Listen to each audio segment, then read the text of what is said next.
Hello students and welcome back to our channel excellent learning point. तो बच्चों, आज की इस वीडियो में हम क्लास 10th का वर्कशीट नंबर 57 डिस्कस करने जा रहे हैं। ये बच्चों हमारे विज्ञान की वर्कशीट है। अब देख लो, वर्कशीट वालों ने विषय ही गायब कर रखा है। खैर, मैं बता देता हूँ, विज्ञान की वर्कशीट है और आज जो हमारा टॉपिक है वो क्या है? प्रकाश का अपवर्तन। अब बच्चों, अपवर्तन क्या होता है? तो देखो, जब प्रकाश एक माध्यम से दूसरे माध्यम में तिरछा होकर के जाता है तो दूसरे माध्यम से इनके जाने की दिशा में बदलाव जो होता है, इस परिघटना को प्रकाश का अपवर्तन कहते हैं। ठीक है बच्चों।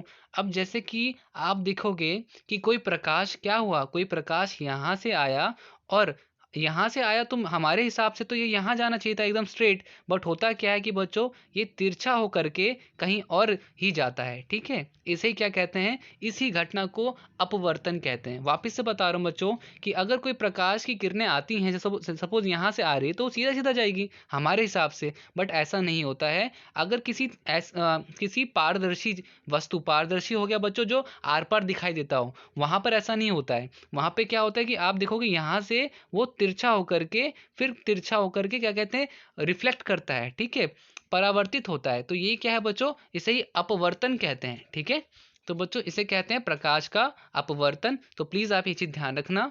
इसमें बच्चों प्रकाश की सबसे तेज चाल निर्वाता में होती है, जो कि तीन गुना तीन तीन मल्टीप्लाई में 10⁸ मीटर पर सेकेंड है। ठीक है बच्चों। अपवर्तन का कारण प्रकाश की चाल में बदलाव। अब बच्चों यहाँ पे प्रकाश की चाल मतलब में चेंज क्यों आ जाता है? तो यही बच्चों, यहाँ पर जो चल रहा था, ये यहाँ पर चल रहा था, तो ये हवा में चल रहा था, और जब ये कांच में चलता है तो देखो, पहले हवा में चल रहा था, अब कांच में चल रहा है, जिस वजह से उसकी चाल में क्या आ गया? बदलाव आ गया। तो ये चीज़ बच्चों ध्यान रखना। इसके बाद बच्चों आपका एक आता है प्रकाश अपवर्तन के नियम। तो वो चीज़ ध्यान रखना। ये अपवर्तन के नियम क्या है हमारे? आपतित किरण, अपवर्तित किरण तथा दोनों माध्यमों को अलग करने वाले पृष्ठ के आपतन बिंदु पर अभिलंब सभी एक ही तल में होते हैं। प्रकाश के निश्चित रंग तथा माध्यमों के युग्म के लिए साइन आई, जो बच्चों आपतन कोण है, तथा साइन आर, जो अपवर्तन कोण है, का अनुपात स्थिर होता है। इस नियम को स्नेल का नियम भी कहते हैं। तो बच्चों स्नेल लॉ या स्नेल नियम क्या है? तो वो आपका स्थिरांक साइन आई अपॉन में साइन आर होगा। ये चीज़ ध्यान रखना। ठीक है, तो बेसिकली बच्चों आज की वर्कशीट में यही तीन चीज़ें इंपॉर्टेंट है आपका। कहाँ एक तो बच्चों आपको ये बनाने को आएगा कि ये कैसे बनाते हैं, तो ये प्लीज़ आप देख के बना लीजिएगा। और एक आपका आता है प्रकाश का अपवर्तन के नियम, तो वो आप यहाँ से देख के लिख सकते हैं। ठीक है, देखिए हमारे कुछ प्रश्न उत्तर हैं, उससे हम देखते हैं। सबसे पहले लिखा हुआ है, यदि कांच का अपवर्तनांक 1.5 तथा आपके पास सी की वैल्यू दे रखी है इतनी है, तो कांच में प्रकाश की चाल क्या होगी, ये हमें ज्ञात करना है। ठीक है बच्चों, तो देखो पहले का आंसर क्या होगा, वो आपको मैं स्क्रीन में भी दिखा देता हूँ। तो बच्चों स्क्रीन पे आपको पहला आंसर दिख रहा होगा। यहाँ पर क्या है पहला आंसर? तो प्रकाश की चाल आपकी क्या होगी? 3 गुना में 10 की पावर बच्चों 8 हो जाएगी, डिवाइड बाय 1.5। और ये जो आपका आंसर आएगा, ये क्या आएगा? 2 इंटू 10 की पावर 8 मीटर पर सेकेंड। ये क्या होगा बच्चों? प्रकाश की चाल हो जाएगी। ठीक है, तो ये हो गया हमारा पहला आंसर। अब आते हैं अपने सेकेंड क्वेश्चन पे। तो बच्चों सेकंड क्वेश्चन क्या बोला जा रहा है? लिखने को बोला जा रहा है प्रकाश अपवर्तन के नियम लिखो। तो बच्चों नियम आपको यहाँ पर लिखना है पूरा। ये रहा बच्चों हमारा प्रश्न 2 का नियम। ठीक है, ये हमारा दूसरा हो गया बच्चों, दूसरे का आंसर। ये आपको अच्छे से लिखना है।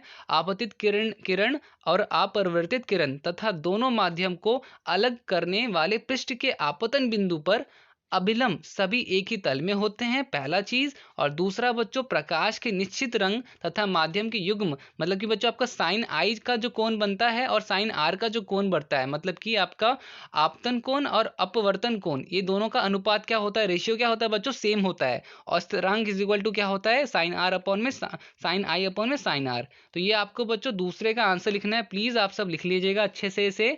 ठीक है, तो ये हो गया हमारा सेकेंड। और इसके बाद बच्चों हमसे क्या पूछा जा रहा है थर्ड में? कांच के स्लैब द्वारा प्रकाश को अपवर्तन का नामांकित चित्र बनाओ। बच्चों प्रकाश के अपवर्तन, अब यहाँ पर बच्चों क्या होगा, ये बनाने को बोला जा रहा है आपसे। तो मैं वर्कशीट का लिंक बच्चों आपको डिस्क्रिप्शन में डाल दूंगा। आप अच्छे से इसका आंसर लिख लीजिएगा। ये थर्ड का आंसर है। आपको पूरा क्या बताना है, तो कांच के आयतकार स्लैब में अपवर्तन, ये आपको उसका पूरा डायग्राम बनाना है कि देखो यहाँ से आपका सूरज की किरण जाती है और प्रकाश जाता है, फिर यहाँ से वो चेंज हो जाता है, ठीक है, फिर उसके बाद यहाँ से वापस चेंज हो जाता है। ये जो आपका डिफरेंस है, इसे डिस्प्लेसमेंट कहते हैं बेसिकली। तो ये सारा चीज़ आप अच्छे से समझ लीजिएगा और इसे करिएगा। अच्छा बच्चों, ये नीचे का चीज़ ध्यान रखना कि आपतन कोण जो है निर्गत कोण के समान होता है। पार्श्व विस्थापन कांच के स्लैब के कारण प्रकाश के मार्ग में विस्थापन जो होता है।